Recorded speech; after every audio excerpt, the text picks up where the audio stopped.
Welcome, everybody. Come on in and welcome to the show. We are going to talk about your new mental secret weapon, which is Stoicism. So that's going to be crazy. And before we get started, you know the drill. You know what we need to do. It's a thing that makes everything better because you got to start this thing off with the best possible thing every single time. Even better, potentially, than this facial hair I have growing here. This is the Movember. So anybody wondering why November every year I always have this, it is for prostate cancer awareness. And I really hope I have that right. So what I want you guys to do is join me now for the always exciting, always enlightening dopamine hit of the week. It's the simultaneous sip. And it's better than scoring the winning goal in Game 7 of overtime. Think about that for a second. Think about how good that is. That's how good this sip is. And it's a reminder every single week to stay hydrated. So if you're going to join me now, you are going to get an even better experience and a reminder to keep drinking because it is a foundation of just overall life performance. So all you need is water, Gatorade, or powdered greens, BioSteer protein, or anything in between. Really butchering this today. So grab your favorite sports drink and join me now for the simultaneous sip. I prefer water. And it happens now. Go. So hydrating. So improving of my skills. So let's talk about it. Stoicism, your secret mental weapon. Here's the thing. Life and hockey can be hard sometimes. Things are not always easy. We run into a lot of troubles. Things don't go as planned, and there's a lot of anxiety, there's a lot of depression, and there's a lot of mental health issues that come along with this. And this is a byproduct of highly competitive sports. You're going to have some people who win and some people who lose, and this is a constant variation that you're going to see. Some games you're going to have massive wins. Sometimes you're going to be the one who loses, and you're going to have to be able to manage this.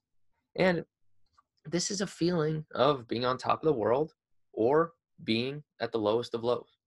And here's the thing. There's tons of stuff on the line every time you're playing, especially as you rise up the levels. When you're playing professional, sometimes there's money on the line. Sometimes there's your future lifestyle on the line, your family's safety, because money is huge. It could mean the difference between you getting moved to a team somewhere else, located somewhere, and your family has to now adapt and adjust to this change. And this could mean just future happiness and future control. There is nothing harder than realizing that you don't have the tools you need to deal with the low points, the frustrating points, the points where you're not satisfied with where you're at. And here's the thing, there's no shame in preparing and being ready for these low points and knowing that they're going to come. Acting as if acting oblivious and ignorant to things that can occur, acting as if there's not going to be difficult times.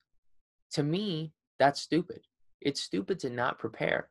So be honest with yourself and understand that it is silly to not prepare your mind for the harder times. And it's smart to be ready, to be prepared. And I know this because I didn't have the tools when I hit a low point in junior. I had a season where I was prepared. I thought I was prepared physically, and I came in. I think I did pretty well to start, but things just didn't go the way I planned. I was not performing and putting up the points that I needed to put up in order to give myself Division I offers. That separation had not been created, and I think there was a lot of important things that I missed. But what is the key? Because you guys don't care as much about me complaining about the failures or the low points. But what matters is being able to step back and provide wisdom and provide advice to avoid these mistakes. And you have to understand that when you set these high expectations, there will be struggles. There will be points when you don't perceive yourself moving in the right direction. And A lot of the times a person's happiness on a given day can come from the feeling of being on the right track. So one moment where you feel like you've fallen off the track and your momentum's gone can feel like you're failing and you're losing really the long-term game. And this can all be avoided. My low point could have been avoided because I could have gotten mentally past that. And once I was mentally past that, the physical aspects will fill in themselves and things will work out. But if the mind fails and you break down, that's when the real true failure occurs, because you start to accept this feeling and this sadness and you want to quit. And quitting comes from the mind in the end, obviously, unless you have some kind of physical ailment that occurs. And that is a completely different scenario. But regardless, anytime removing the physical aspect of actual injury that ends your career, it's a mental choice to quit in any of these certain situations. So, Stoicism. This is the point you wanted to get to understand. Stoicism focuses on preparing us for the difficulty and allowing us to deal with extremely high levels of stress. It makes our tolerance level higher and higher. And the more we practice these techniques, the more that we can learn to actually enjoy the difficult parts of life and succeed in them. Let's have a quick drink here.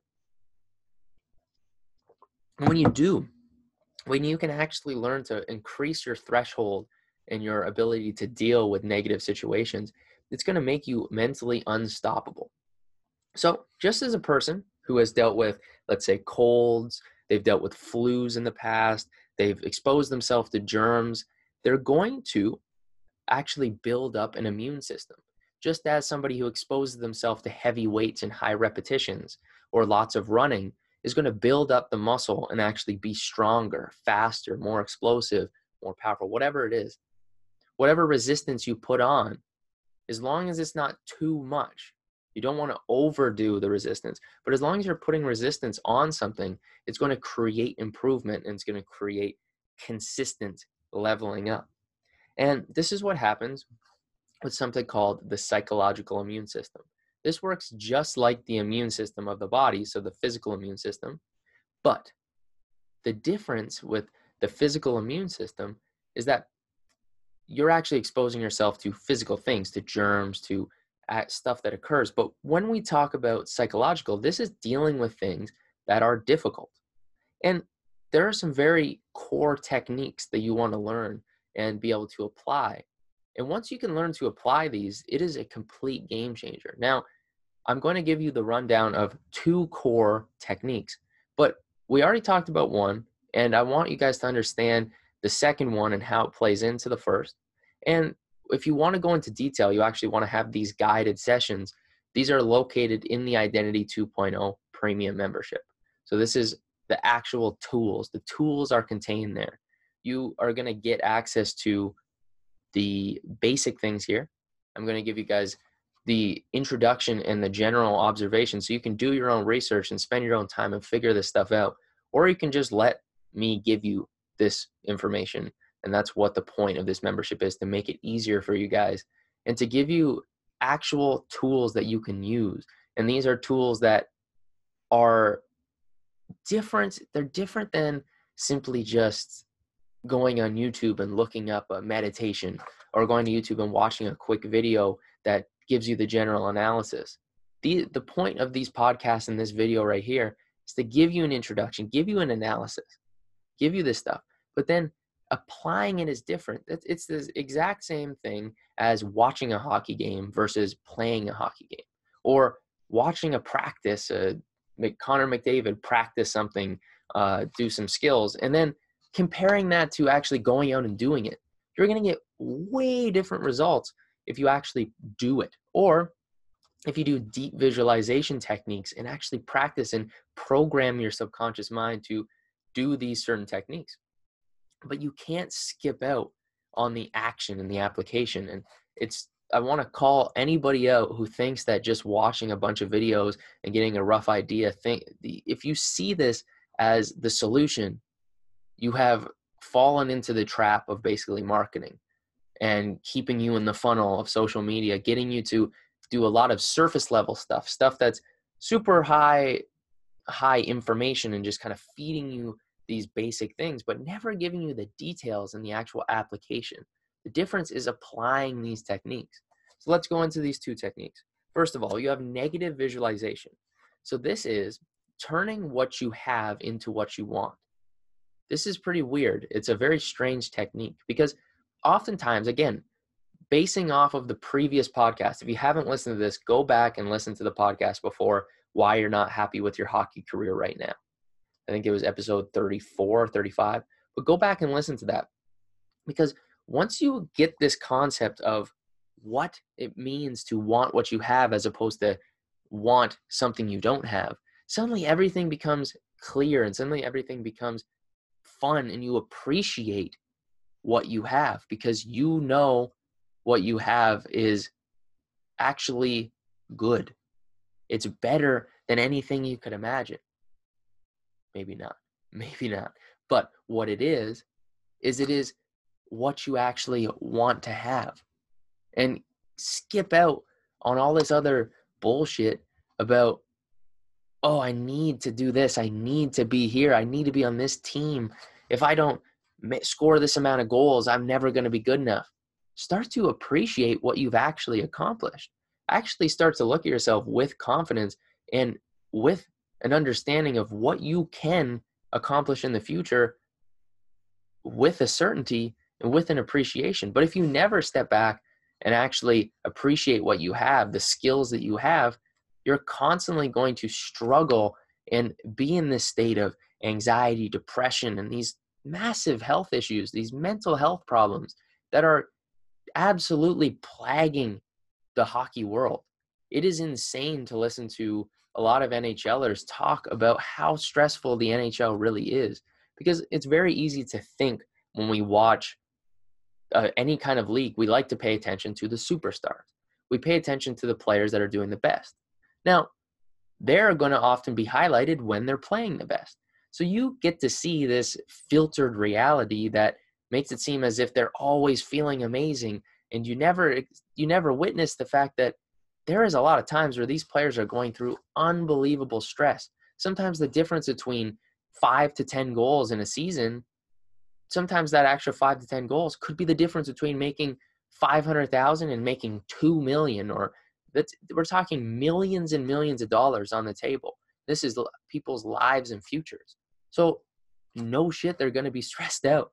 So consider and really think about how that plays out in professional leagues, and then think about how that plays out in your league and what you're doing. You can't be ignorant to the low points and act as if we can just use the idea of basically just positivity and only applying positivity. This idea of the law of attraction. You don't just want to attract all the good things, and you can't just think positively and expect that when negative things come around, suddenly, okay, well, I'll just think positively and it'll go away. You have to also be prepared for those negative things. If all you do is think positively, and this is a massive aspect of identity training, but when you're working on your identity training, you also have to prepare and be ready for low points so that when those occur, you know that you can get past them. You've seen yourself move past these negative situations. If you never practice them, you're going to feel like you literally just got smashed in the face with stress or frustration or sadness because you never experienced those things in preparation. So your mental training has to include these things. So again, you got negative visualization doing that. And then the second one is the last time meditation. So this idea of last time is spending a chunk of time imagining that what you're doing or something that you are about to do could be the last time you get to do it. So what I recommend with my clients is to actually imagine that your every single practice beforehand, spending 30 seconds to a minute, acting as if this was the last time you were ever going to skate, that you were ever going to play. And what this does is this forces your mind into presence. It forces your entire being to appreciate what you are about to do and know that this could be the last experience you have with this. And if you practice this even right now, as we're doing this, just imagine this is the last conversation you get to have about hockey, the thing that you love. And when you can imagine that, you suddenly start to appreciate and enjoy this experience of learning. Maybe you know you're never going to get to learn again. Imagine what that would feel like. And then as you're learning these concepts, suddenly you become appreciative and thankful for this exact moment. And you no longer are reaching into the future and hoping for something more, because you just want to savor what you have now. And when you take these two principles, this idea of negative visualization, and then you're taking last time meditations into your life, what you'll find is that you're basically giving yourself a vaccine to negativity. Now, this is a pretty loaded word right now, but I want you to think about that. Every time you think about the word vaccine, think about using negativity to prepare yourself for negativity.